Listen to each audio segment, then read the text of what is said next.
everybody. Welcome to Inside Scoop with Sue.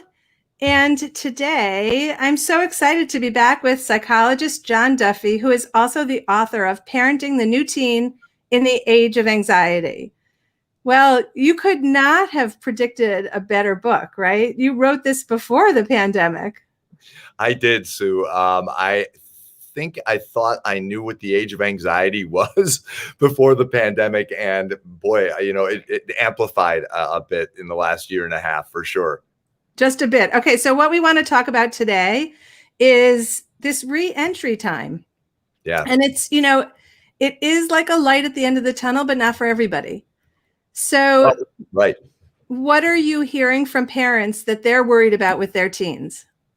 A lot of parents are worried that their teens aren't going to reenter. I mean, a lot of parents are worried that their teens are just sitting tight, not really going to do anything.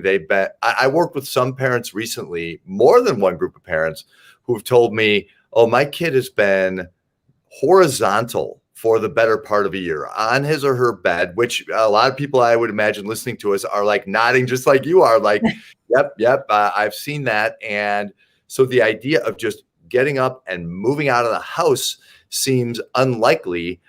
So I think a lot of parents are anxious that I don't know that my kid isn't not just going to go back to where we were, but whatever the new normal is, he or she is not going to engage, go out in the world and be a part of this. They're too acclimated to being safe and cozy and regressive here at home. Do you think that there's multiple reasons like that? One could be anxiety, one could be laziness, comfort with like the routine you've built.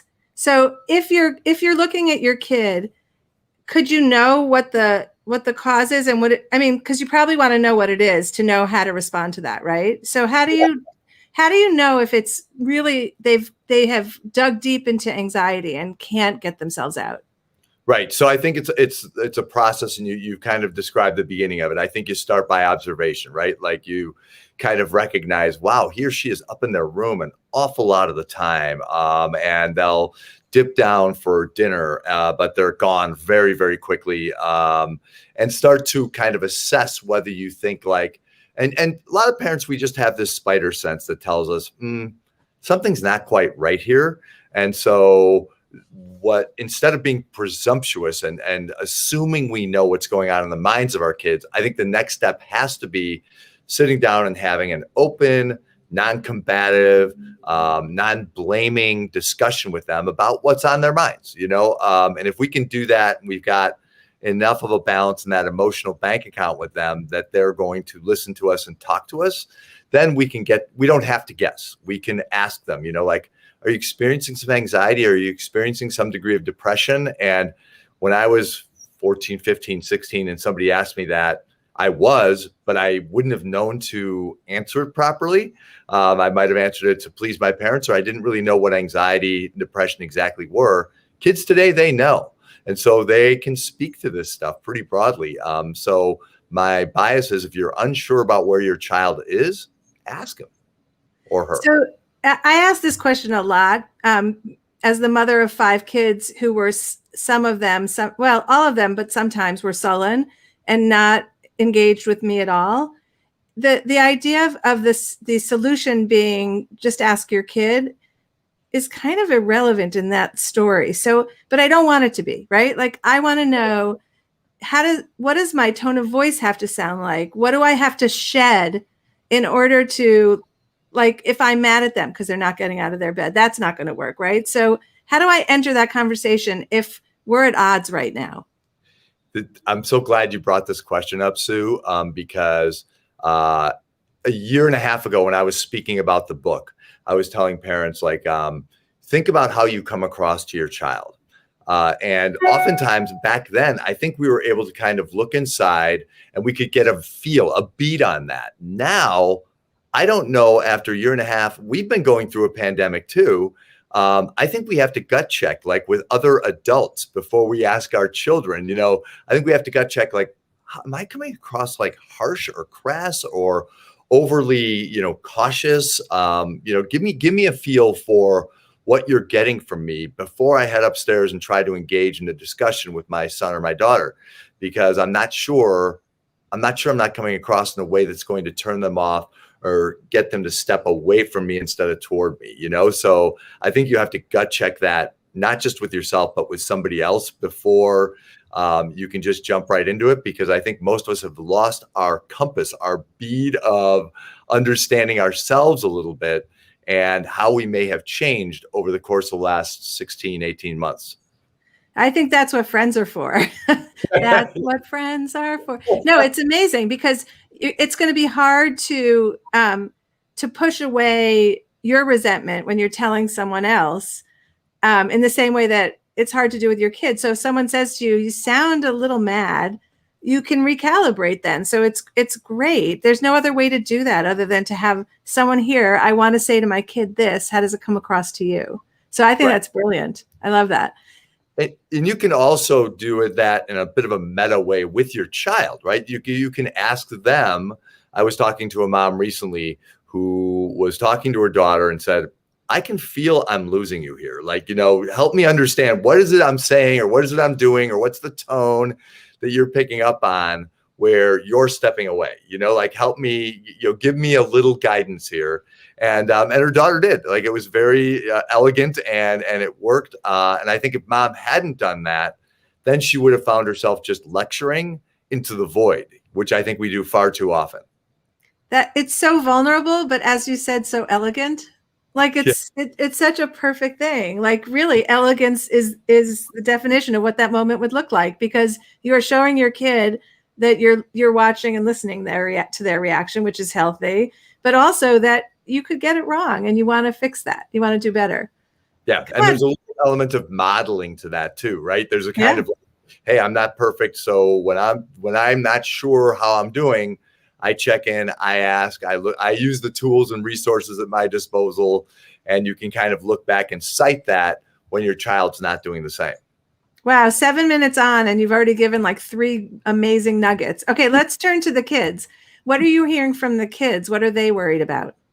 Yeah, so kids are worried mostly about 2 things, actually. The primary one for sure is social, right? So there's this varying degree of like, I don't want to miss out on anything. I'm still a little anxious about connecting with people. Not many kids are anxious anymore about COVID, about the pandemic itself. What they're anxious about, and I'm hearing this from one kid after another, Sue, is like, I'm not that good at talking to people. Like, I really thought I had this really good beat on people I've been close to for years. And now I don't feel like I can do that anymore. And a lot of it, I think, has to do with just missing the practice effect of being face to face with your friends. And then suddenly now you're here in that situation. And some of us adults feel this as well. And you feel like, wow, I don't remember small talk. I don't remember how to navigate this. And normally I would just walk up to these people in the hall before school. One girl told me this story beautifully. She said, I would normally walk up into people in the hall and I would hug 20 people before anything happened. And I would flirt and play with people and gossip. And I wouldn't even think about it. Now I'm very aware of how I am presenting to other people in any given moment, And so it's got to be very strange to be 16 and aware of how you're coming across instead of just kind of blissfully ignorant to that. I think, it's like weight training, when you stop, you lose the muscle. And so we've got to start weight training our ability to socialize again. In fact, Lori wrote here, honestly, I have had little tolerance for people after 15 months of this. So, I think we're all struggling with it, but as adults, we're not forced into social situations the way our kids are. So they're going to have a much harder time, not tolerating than we can say, okay, I got to run. And they're in school for the following next number of hours. So that's interesting. So how do you work through that with kids who are feeling that way? Well, first of all, I acknowledge what you and Lori are saying, right? Titrating that dose is, we can do that, right? We can say, oh, I'm busy this weekend, let's get together in a couple of weeks. Kids are flooded with the presence of other kids now, whether it's in school or they're getting together with friends and they don't want to miss out on anything more. So I usually give kids permission to step in and step out, so to really ease their way into these situations and to recognize, like, I was talking to a girl a couple of weeks ago and she said, I went out on Friday night. By the time Saturday came along, I was exhausted, like socially and emotionally exhausted. And so I asked my mom, like, I'm invited out tonight. I don't want to do it, but I'm afraid of missing out on something. And mom kind of handled it like a champ and said, there's going to be so many more opportunities. And I get why you're feeling that way. And you're probably not the only one of your friends who's feeling that way. Maybe we opt in favor of self-care here. And next Friday and Saturday, you can consider whether you're ready to go out both nights, So giving our kids permission to ease into it with the idea in mind that you might miss a little something, but it won't be major. And you're easing your way into something so that within a very short period of time, you'll be all in and it'll be fine. So that mom, that's a great example for all of us. But you mentioned missing out and FOMO already twice.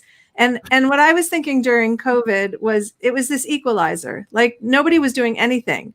So you could not ever have that feeling of like, now that's not true for all kids because some kids were in warm weather and able to get together and you still had a feeling of missing out. But for a lot of kids, none of us were doing anything. So it equalized the world for a short time. And now as people are getting together more and more, you see something, especially on social media, that you weren't included in. So how do we help this is not just COVID, but it's maybe more poignant right now. How do we help our kids deal with those emotions? Yeah. Well, taking a step back, to the beginning of that statement, you're so right. I was so relieved for so many kids that they had this breather where they weren't looking at TikTok or Snapchat or Instagram and looking at what they were missing out on in real time, and I noticed like this decompression of anxiety in so many of the kids I'm working with. I do feel that the tires getting inflated very, very quickly here on anxiety. And, so what I'm encouraging them to do is ease back into the world, but to recognize their own sensibilities, to listen to their bodies and listen to their minds a little bit about what it is that they're ready for. I want them to gain some degree of not just agency, but insight into self-modulating, so that, and regulating, so that they don't put themselves in a position that feels overwhelming to them. And I've already dealt with that a few times since the main crux of the crisis has abated. But I'm worried about a lot of kids and how they're going to navigate this going forward, because I can feel exactly what you're describing, that this is amping up this idea that I'm missing out on getting together with people and I'm not inclined to do it. And I don't feel prepared and I don't have the tools yet to do it. I haven't worked those muscles, right, that you're describing. So I've got to kind of build myself up to that. What's the antidote to FOMO? Great question.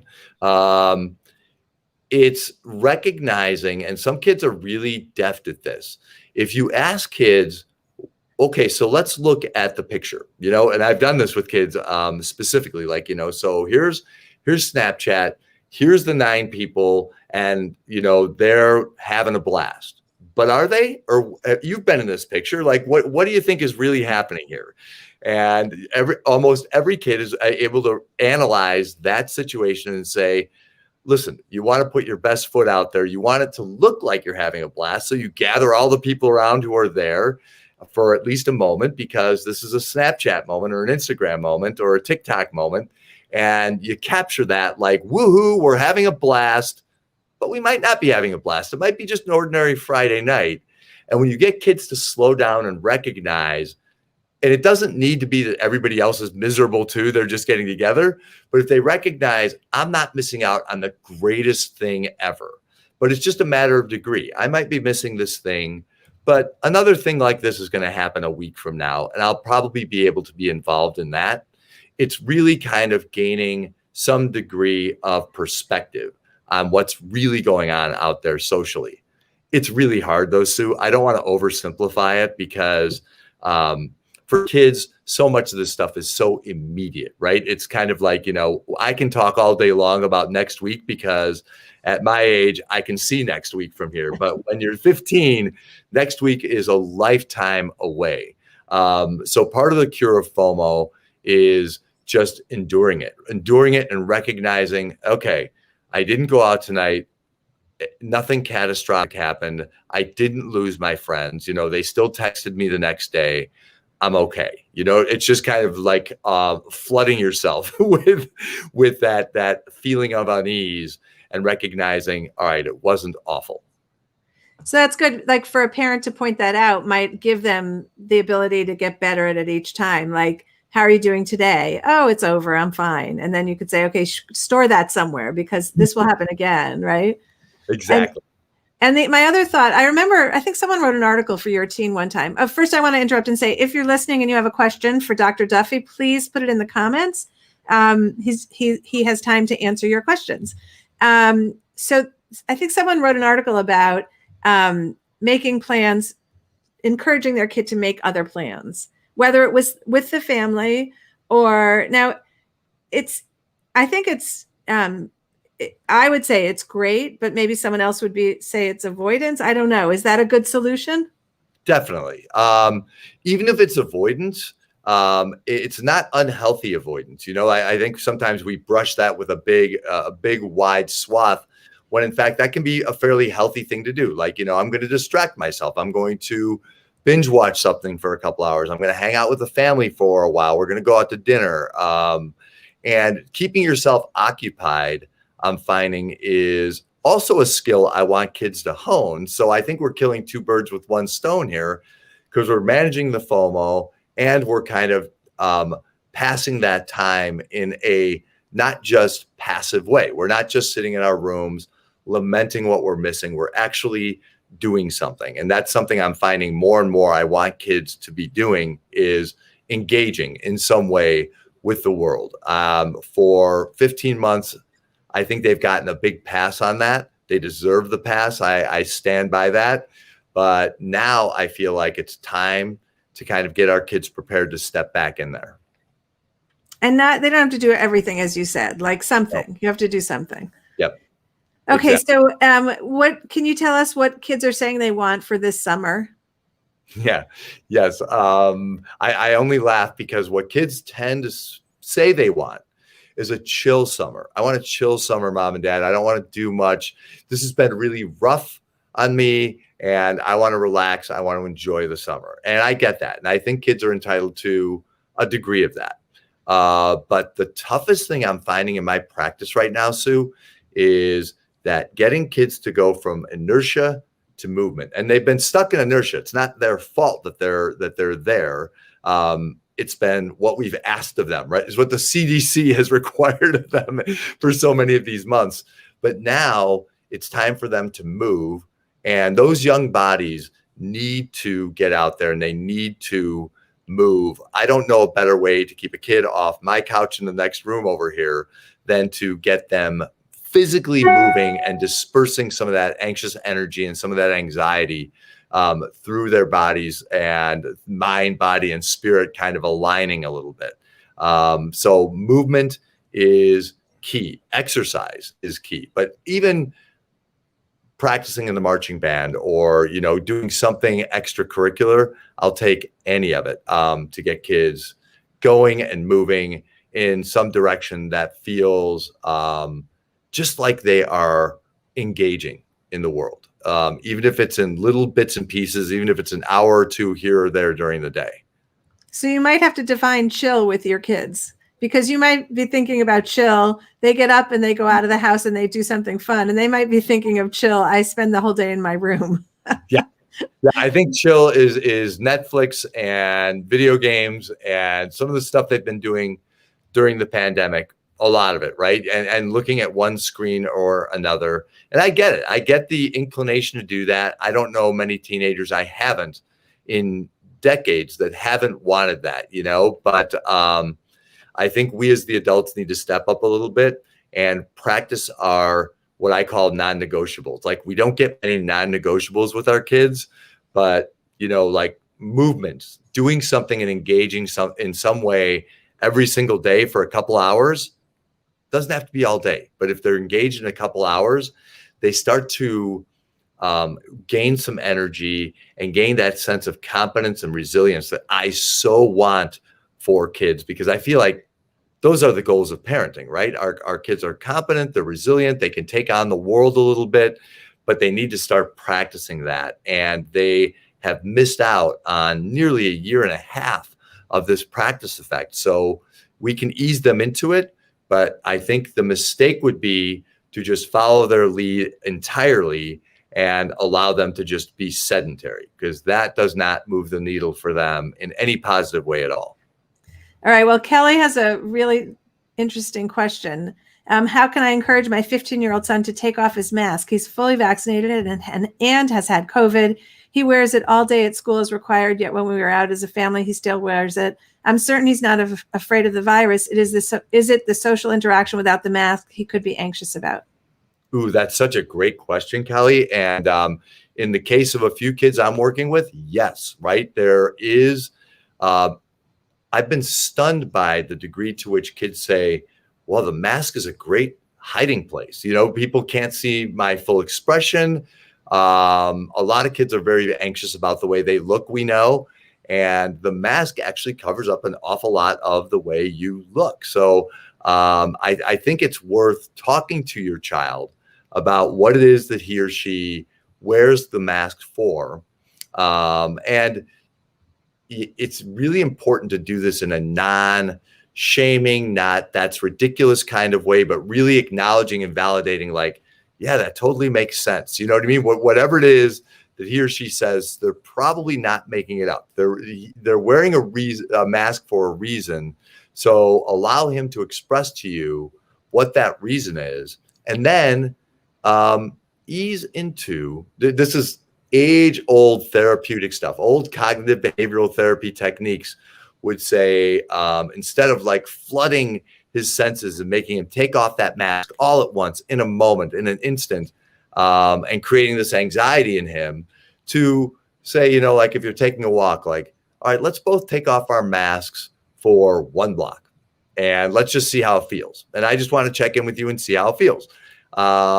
And you might say, well, it was no big deal, or, that made me really nervous. And like, okay, we'll walk another block with masks, then we'll walk one without masks. And we'll just like ease our way into what it's like not to wear a mask, but keep asking him, what does this feel like to you? And if there's a deep, deep insecurity there about the way I come across, the way I look, the way I feel, or, how I seem emotionally, then you might want to call in somebody who's a professional, right? To help him through that. I'm working now with, I think, 3 different kids who have this mask-related anxiety that, to your listener's point, has nothing to do with COVID. It has to do with how I present to the world. And kids it's a very odd circumstance, right? Because kids have had a year and a half where they haven't had to present to the world, even when they're in school, even when they're with their friends. If they're wearing the mask, that's only semi-presenting, right? Because you can hide an awful lot of your social anxiety behind the mask, right? I will admit to you, Sue, I've done this, like at times, where I kind of miss my mask a little bit. And when I'm uncomfortable, I'll put it back on as a little bit of a security blanket, having nothing to do with COVID. I think maybe a lot of us are going to do that for a while. Well, Kelly, I really appreciate the comment, because I think there's probably a lot of parents out there who are thinking their kid is unusual and that why is their kid doing it? But as you just heard, it seems to be more common than we might have guessed. Okay, so unless other people have questions, I'm going to ask you one more question. And that is, I've been hearing from our local camps that they can't get kids to be counselors. And it's their most favorite summer thing to do is to be at this camp, whether it's overnight or day camp, but they're feeling like they have to make up for lost time in terms of like filling their resume. Let's say if they're in high school and feeling like they're about to apply for college, they missed out on chances to like bolster their resume. Is that something you're hearing? And does it make sense? And what do we do? It absolutely is something I'm hearing exactly the way you're describing it, Sue. This idea that, like, wow, I love this camp, but I should be doing some kind of an internship experience or a volunteer experience. I need to have the right resume, either going into college or going into the job, depending on where they are in their lives. And I get it. I get that feeling because an awful lot of those opportunities have evaded kids over the last 18 months. But I would encourage kids to remember, and parents to remember, that your child's not alone in having missed opportunities, and I've had the luxury, and I bet you have, Sue, as well, of talking to college admissions counselors at various either elite institutions, community colleges, and everything in between, and asking them, like, how are you going to handle how you look at the class of 20, 21, and 22, given the circumstances. And they're very clear to me.